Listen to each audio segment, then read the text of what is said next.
This is the platypus. And this is the platypod. One holds your camera securely so you can get sharp images and cool angles for your still photos and for your videos. The other, well, I'm not quite sure what it does. Now you've probably seen ads for the platypod, and maybe you're curious to see if it really works in the real world. I've only had mine for a couple of weeks now, and I'm already in love with the platypod. In this video, you'll find out why I think it's one of the best photo video accessories on the market. So let's get started. Hi, I'm Ison Phillips, and on this channel I do tech reviews of audio, video, and still photography. So if that's something you're into, click on the subscribe button, and don't forget to click on the bell notifications so you won't miss future videos. Okay, first of all, full disclosure. This video is not sponsored by Platypod, and Platypod did not provide the products used. I purchased those with my own money. Now there are plenty of videos on YouTube about the Platypod, giving you all the details. In fact, the makers of Platypod have their own channel. So in this video, I want to show you a few of the ways that I've used the Platypod for photos and for video. Basically, the Platypod is just a flat metal plate with a 3/8" screw for mounting a ball head. But I really like the build quality of this thing. It's made of aircraft grade aluminum, and the 3/8" bolt for a ball head mount is made of titanium. There are two versions, the Platypod Ultra and the Platypod Max. The Ultra is best suited for smaller cameras like a mirrorless camera, and the Max is better suited for DSLRs with longer lenses.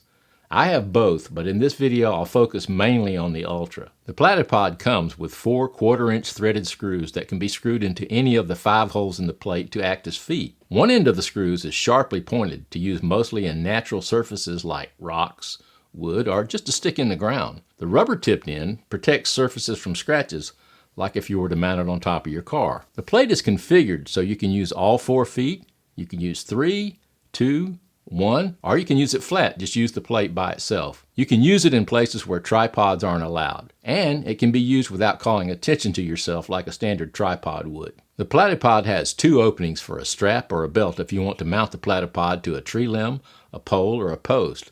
The strap is included with the Ultra, as well as a carabiner for attaching it to your belt or to a backpack. It also has a couple of holes for countersunk screws if you want to permanently or temporarily mount it to a wall or a wood surface. With the optional multi-accessory kit, you also get a 36" Velcro strap, a riser that converts the 3/8" head to a 1/4-20, a silicone grip pad, and a spigot adapter for attaching studio or flash lighting, and a soft carry bag. It sure beats lugging around a tripod, and it allows you to get shots from angles that are impossible or at least difficult with a standard tripod.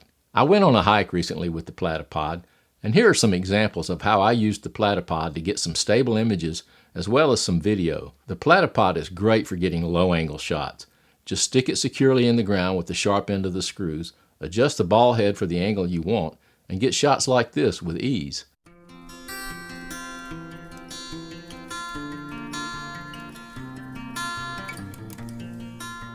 Now, sure, you can get similar shots with a small tabletop tripod or a GorillaPod, but with the Platypod, there's no adjusting the legs. It's just quicker and easier to set up, and it takes up very little space in your bag. For this video, I placed the Platypod on a log.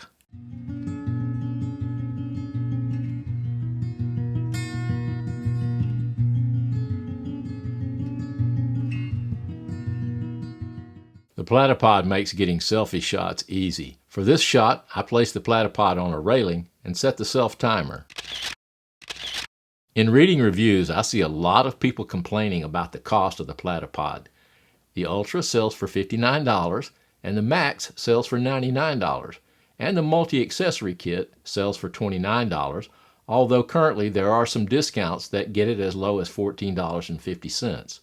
And currently on the Platypod site, there are deals that include the multi-accessory kit with the purchase of an Ultra or a Max at no extra cost. There's also a knockoff version on Amazon that sells for $40. And I've also seen some reviewers say, well, it's just a metal plate with holes. I can make that myself. And I'm sure that's possible if you have the skills, the materials, and the time. But here's my thoughts on the price. It takes a lot to bring a product to market. It's not just the cost of the materials. There's manufacturing, distribution, advertising, staff costs, etc., etc. I could go on and on. I think when you factor everything in, the cost is reasonable for the innovation and quality of this product.